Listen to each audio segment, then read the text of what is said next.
मेरे प्रिय, आज हम देखते हैं यीशु मसीह के बारे में कि सच्चिदानंद महाराज के जीवन में जब यीशु मसीह का कार्य हुआ तो कौन सा वचन उनके जीवन में काम किया।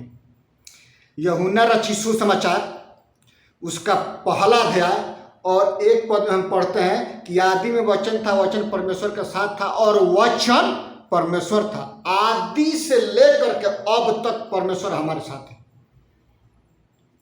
एक और पद हम पढ़ते हैं 9 पद में, सच्ची ज्योति जो है हर एक मनुष्य को प्रकाशित करती है, जगत में आने वाली थी।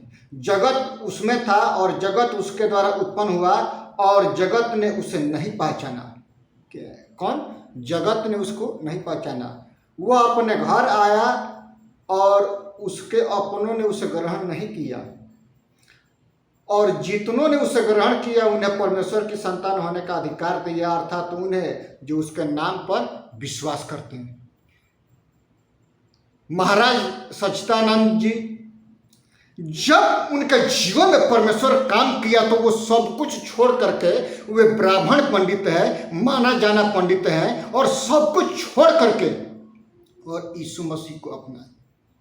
सोचिए, हम और आप किस दुनिया में रहते हैं। 40 साल 50 साल हम क्रिश्चियन हैं, कई पीढ़ियां बीत गई है, लेकिन हम उसी तरह से रहते हैं, क्योंकि ज्योति जब एक मनुष्य में प्रवेश करती है उसके पापों का निवारण होता है, छुटकारा होता है, चंगाई होता है, और वो व्यक्ति बदल करके प्रभु यीशु मसीह के चरणों में बैठने लगता है मेरे प्रियो, और उसका जीवन बदल जाता है।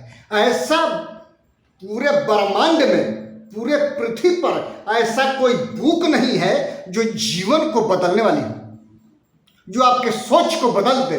मात्र है तो वो बाइबल।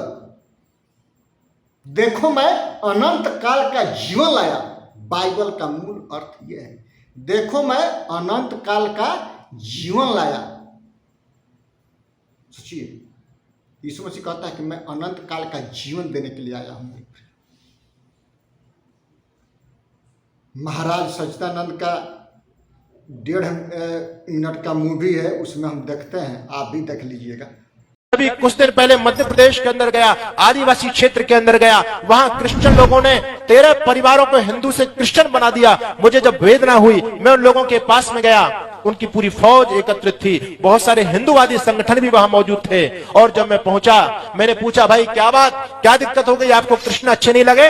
आपको भगवान राम अच्छे नहीं लगे? आखिर ईसा मसीह में कौन सी ऐसी विशेषता थी कि आप लोग राम कृष्ण के बेटों ने आज राम कृष्ण को तिलांजलि दे करके ईसा मसीह को अपना भगवान मान लिया? वो व्यक्ति मेरे से कहने लगा, स्वामी जी, एक तरफ तो ईसा मसीह हैं कि जो धरती के लोगों के पापों की गठरी बना करके सिर पर रख करके और शूली पर चढ़ गए, एक तरफ आपके भगवान कृष्ण हैं जो यमुना जी में नहाती हुई लड़कियों के कपड़े उठा करके और पेड़ पर चढ़ गए।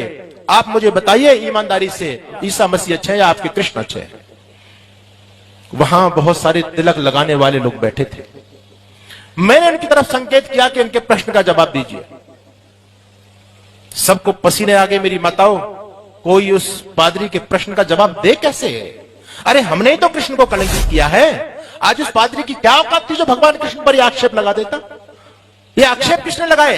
हमारे लोगों ने लगाए। और हम लोग ईसा मसीह को गाली दे रहे हैं, क्रिश्चियन लोगों को गाली देते हैं, मुसलमान लोगों को गाली देते हैं कि हमारे भगवानों पर वो लोग कीचड़ उछाल रहे हैं। कृष्ण के बारे में ये लिख दिया, देवी दुर्गा के बारे में ये लिख दिया, भगवान राम के बारे में ये लिख दिया। वो कहां से लिख रहे हैं? उनके पास प्रमाण कहां से है? कहां से विषय लिया है? आपके तो ग्रंथों से लिया उन्होंने। आप जब इसको ध्यान से देखते हैं तो वहां पर लोग मीटिंग करता है कि आपने हमारे धर्म को छोड़ करके, आपने इस देवता को छोड़ करके, उस देवता को छोड़ करके आप यीशु मसीह को अपना लिए। क्या खासियत है? खासियत यह है कि यीशु जीवित और पवित्र है और वो बदला नहीं लेता। हम बदला लेते हैं, वो जैसा करता है हम उसी के साथ वैसा ही करेंगे। लेकिन मेरे प्रियो, प्रेम कभी टलता नहीं। भविष्यवाणियां हो तो टल जाएंगी, बसाए हो तो जाती रहेंगी, लेकिन प्रेम कभी टलता नहीं है।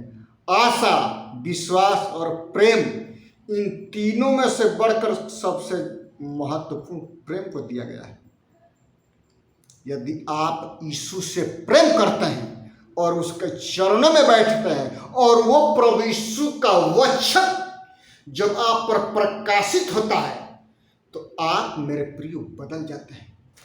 आपका सोच, आपका बोली, विचार, देखना, उठना बैठना बदल जाता है।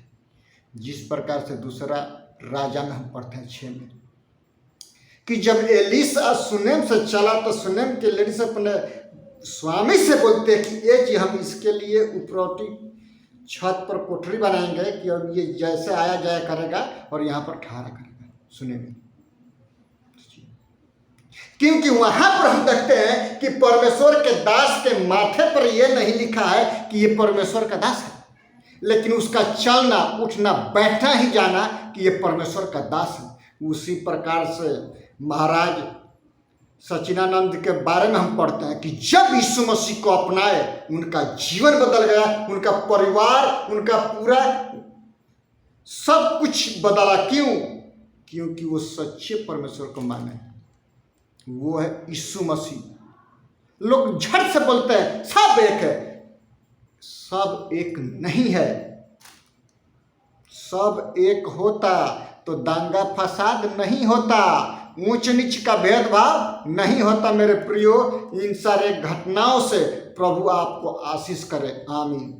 आइए हम प्रार्थना करते हैं। पिता, हम प्रार्थना करते हैं जितने लोग इस घटना को देखते हैं, सोचते हैं, उनके जीवन में आपका प्रकाश चमकने पाए, कि या वो परिवर्तित होने पाए और आपके चरणों में बैठ करके माफी मांगने पाए और मन फिराने पाए कि सच में जीवित परमेश्वर आप हैं। आप हमारे पापों के लिए मारे गए, गाड़े गए और तीसरे दिन मृतकों में से जी उठे और स्वर्ग पर चले गए और हमको लेने के लिए आप आएंगे। महान प्रभु, धन्यवाद करते हैं। इस घटना को जितने लोग पढ़ते हैं, सुनते हैं, देखते हैं, उनके जीवन चरित्र को आप बदलिए पिता। उनके सोच को बदलिए, उनके परिवार को बदलिए, उनके सब कुछ बदलिए। काम नहीं है तो काम दे, धंधा नहीं है तो धंधा दे। यदि कोई बीमारी के हालात में है, उनको आप चंगाई दीजिए महान प्रभु जी, यीशु के नाम से।